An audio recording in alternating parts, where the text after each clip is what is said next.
So hello everyone, welcome to the channel Blossom Shouts. और blog की शुरुआत कर रही हूँ मैं चिकन की मैरिनेशन से।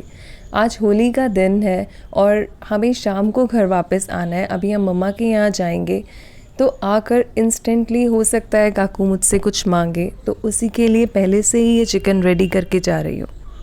जब उसे भूख लगती है ना, तो वो ज़रा सी भी वेट करना पसंद नहीं करता। अभी उसे बहुत एक्साइटमेंट है और एक्साइटमेंट में उसे ये भी याद नहीं है कि उसने कुछ खाया है या नहीं खाया। जब होली फिनिश हो जाएगी ना उसकी, तब उसे समझ आएगा कि अब उसे भूख लग रही है। तो मैं ये पहले से इसीलिए प्रिपेयर करके जा रही हूँ। तो इसके लिए मैंने सबसे पहले एक पेस्ट रेडी किया है। तो पेस्ट रेडी करने के लिए मैंने लिया है onion, green chillies, ginger garlic paste, और मेरे पास अगर कोरिएंडर होता तो मैं वो भी ऐड करती, पर मेरे पास नहीं था तो मैंने नहीं किया। अब चिकन मैरिनेट करने के लिए हम बोल में चिकन लेंगे, उसमें डालेंगे थोड़ा सा रिफाइंड ऑयल। मस्टर्ड ऑयल है तो मस्टर्ड ऑयल भी चलेगा, बहुत यम्मी लगेगा। इसके बाद ऐड कीजिए इसमें थिक कर्ड, और मैंने अब डाले हैं बहुत सारे मसाले, जिसमें मैंने लिया है कोरिएंडर पाउडर, गरम मसाला, चाट मसाला, नमक, हल्दी, जीरा पाउडर, कसूरी मेथी और धनिया चटनी। धनिया चटनी इसलिए डाली क्योंकि मेरे पास धनिया चटनी अवेलेबल थी, धनिया अवेलेबल नहीं था और मैं धनिया का थोड़ा टेस्ट देना चाहती थी। बस अब अच्छे से इसे मिला लीजिए और थोड़ी देर रेस्ट करने के लिए रख दीजिए। तो बस इसके बाद मैं आ गई छत पर मम्मी के यहाँ होली खेलने के लिए। इस बार ओजू की पहली होली है। लास्ट ईयर तक तो ओजू बहुत छोटा था और मुझे याद है कि लास्ट ईयर मैंने होली खेली भी नहीं थी क्योंकि मन नहीं था। ये जो मेरा अधिराज है ना, मेरा रामलाल, इसको एक्साइटमेंट इतनी होती है होली की, इसको रात को ज़बरदस्ती करके 3 बजे तक सुलाया है कि अभी सो जा प्लीज़, मैं तुझे सुबह उठा दूँगी। हमारे रामलाल के साथ साथ श्यामलाल भी बहुत एक्साइटेड था इस होली पर। श्यामलाल मीन्स ओजू। आप देख ही सकते हैं कि वो कितना एक्साइटेड था। कांपने लग गया था, लेकिन उसका मन नहीं था कि मैं नीचे जाऊं और कपड़े चेंज करूं। पहले से ही मेरी कजिन्स और ये दोनों बच्चे ऊपर एंजॉय कर रहे थे, मैं तो बाद में पहुंची। क्या ये क्या है? बलून।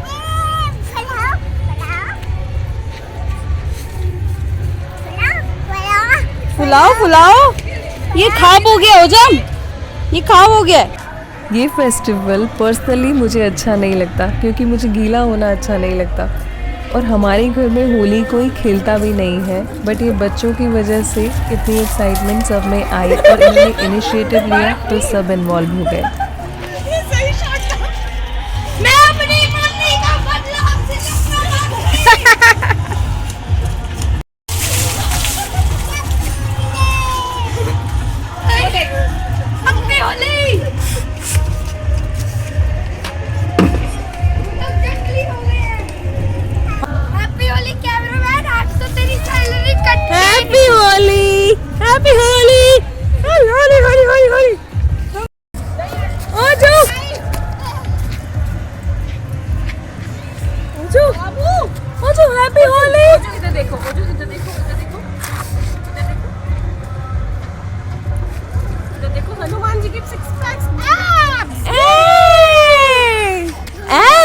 ओजू के एब्स है। मेरा काकड़ी पहलवान।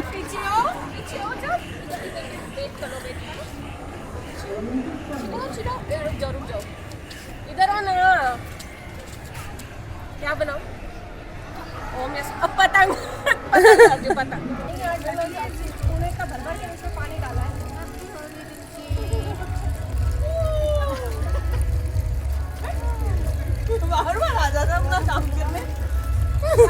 तो जब तक मैं शार लेके आई, मम्मी और कांची ने मिलके रूम ठीक ठाक कर लिया। आज इसी लिविंग रूम में हम पूरी फैमिली मिलके लंच करेंगे। तो आज का लंच होगा सबके लिए चाची की तरफ से, और उन्होंने आज खाने में बनाया है कुलचे छोले और कांजी वड़ा। तो यहाँ लंच की तैयारी करते करते डिस्कशन चल रही है कि कैसे लड़कियाँ शादी से पहले होती हैं और कैसे बाद में हो जाती हैं। तो मैं बता रही थी, शादी से पहले ना मैं कोई काम नहीं करती थी, और कोई मुझे सैलेड के ऊपर नींबू निचोड़ने के लिए कह देता था ना, तो मुझसे नींबू दबता भी नहीं था। हम डिस्कस कर रहे थे कि कैसे हम शादी से पहले होते हैं, हमें गरम ठंडा कितनी जल्दी जल्दी फील हो जाता है, कोई भी गरम रोटी हम उठा नहीं सकते, बट आफ्टर मैरिज सब चेंज हो जाता है, हम सब कुछ ये सब इतना इजीली करने लग जाते हैं। बहुत फर्क पड़ता है, ये सच्ची ऐसा होता है। मेरे हाथ तो इतने कच्चे थे, ना नींबू नहीं छोड़ता था मुझसे।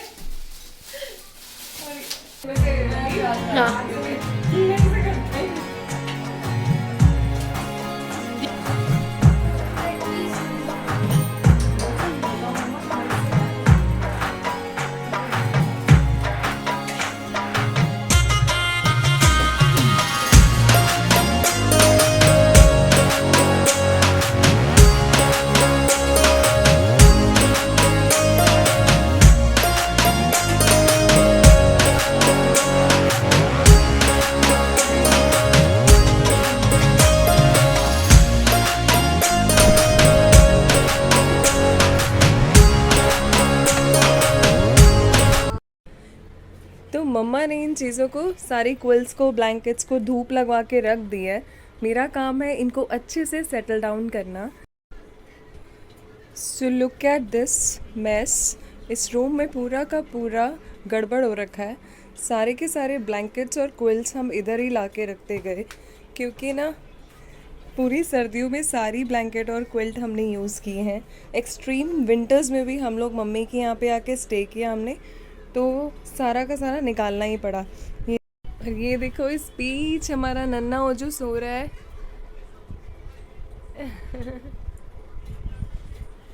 तो आज इन सब को अपनी जगह पर पहुंचाते हैं और अच्छे से ऑर्गेनाइज़ करते हैं। सिर्फ ऐसे ही नहीं रखेंगे, हम अच्छे से ऑर्गेनाइज़ करके जाएंगे। So let's begin.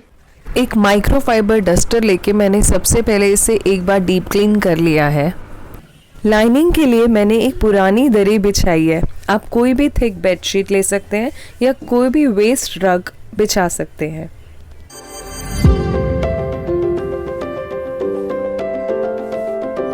मैं कोशिश करूंगी कि सारी हैवी क्विल्स बेड के इसी साइड पर आ जाएं। तो मैं इसको इस तरीके से अरेंज करूंगी कि ये वर्टिकल स्पेस जो है बेड बॉक्स का वो कवर कर ले, ताकि कोई स्पेस ना बचे कि मैं इसके ऊपर कुछ रख सकूं। आइडिया ये है कि हमें कोई भी चीज़ एक के ऊपर एक स्टैक नहीं करनी है, सब चीज़ें क्लियरली विजिबल होनी चाहिए। तो जिस तरीके से मैंने इस क्विल्ट को रोल करके रखा है, मैं सभी क्विल्ट्स को इसी तरीके से रोल करके रखूँगी, सो दैट ये बहुत कम स्पेस लेगा। मैंने यहाँ पे किसी भी तरीके का ऑर्गेनाइज़र यूज़ नहीं किया है। एक नॉर्मल हाउस होल्ड में ये ज़रूरी नहीं कि हर किसी के पास वैक्यूम वाले ऑर्गेनाइज़र्स हों।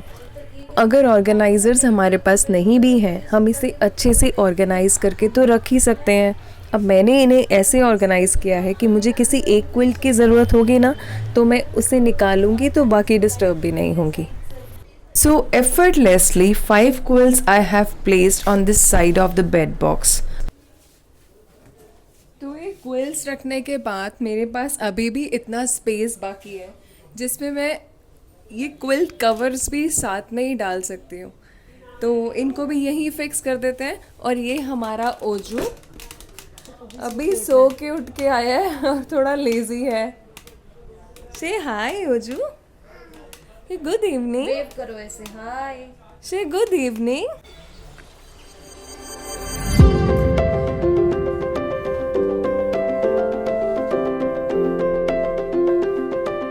क्विल्ट्स के कवर्स भी मैंने इधर ही फिट कर दिए टुगेदर विद द क्विल्ट्स। काम को बीच में छोड़ के मुझे किचन में आना पड़ा, but no problem. I had the saviour with me, the marinated chicken which I had marinated early in the morning. It is ready to cook now. बस यही वो क्रूशियल टाइम होता है जिसमें आप बिज़ी होते हो और आपके बच्चे फूड डिमांड करते हैं। थोड़ी सी मील प्लानिंग करके आप अपने बच्चे को स्ट्रीट फूड से बचा सकते हो। इंस्टेंट भूख लगती है ना, तो कुछ ना कुछ ऐसा मेरे पास रेडी रहना ही चाहिए, अदरवाइज़ वो ना स्ट्रीट फूड की डिमांड करने लगता है। तो ये चिकन जब रोस्ट करते हुए ना मेरे दिमाग में यही था कि जब ये मांगेगा ना, भूख भूख करेगा, मैं तभी इसको दूंगी। So this is ready, let's cook. Tandoori बनाएंगे इसको। कि डाला मैंने थोड़ा सा मस्टर्ड ऑयल पैन में, ठीक है। मैंने मैरिनेशन में मस्टर्ड ऑयल ऐड नहीं किया था तो मैंने पैन में कर दिया है।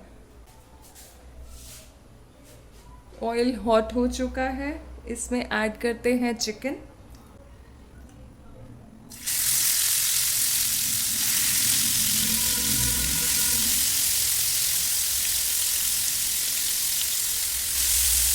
इसको हमने पकाना है ढक के, हल्की आंच कर लेंगे और ढक के पकाएंगे। अच्छा एक बात बोलूँ, बच्चा ना जब ग्रोइंग होता है ना उसे बार बार भूख लगती है, तो कुछ ना कुछ आपके पास ऐसी चीज़ हमेशा रेडी होनी चाहिए। नेक्स्ट मील उसका पहले ही प्लान कर लीजिए कि अब ना वो भूख के लिए कुछ मांगेगा ना तो मैं उसको ये चीज़ प्रोवाइड करूँगी। कुछ ऐसा टेस्टी भी हो जो हेल्दी भी हो। जैसे मैंने अभी चिकन करा हुआ है, वो खुश होके खा लेता है। तंदूरी टाइप बना दूंगी तो हेल्दी भी है उसके लिए। चिल्ला होता है, पास्ता है, पास्ता आप हेल्दी वे में बना दीजिए, वेजीज डाल दीजिए। तो कुछ ना कुछ ऐसा जो टेस्टी भी हो, उसका जंक फूड का भी काम हो जाए, उसकी इंटरनल सेटिस्फेक्शन भी हो जाए, पर बाहर के खाने से दूर रखिए। बाहर के यार ऑयल ही अच्छे नहीं होते, पता नहीं कितनी बार वो ऑयल यूज़ किया होता है और वो ट्रांस फैट बन चुका होता है। तो बच्चे के लिए, हार्ट के लिए कितना मुश्किल है और डाइजेस्ट करना उसको कितना मुश्किल है ना।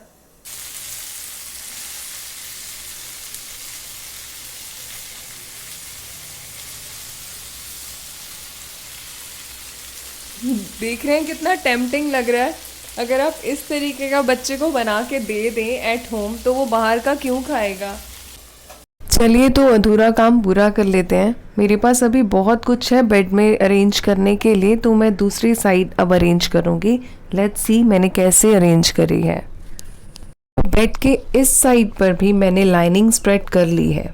ब्लैंकेट्स और क्विल्स को अच्छे से ऑर्गेनाइज करने के लिए आपके पास दो तरीके हैं। या तो आप उन्हें फाइल सिस्टम में अरेंज कीजिए या फिर उन्हें रोल करके अरेंज कीजिए। दोनों ही सिस्टम परफेक्ट हैं, जो भी आपको उस वक्त सूट करे।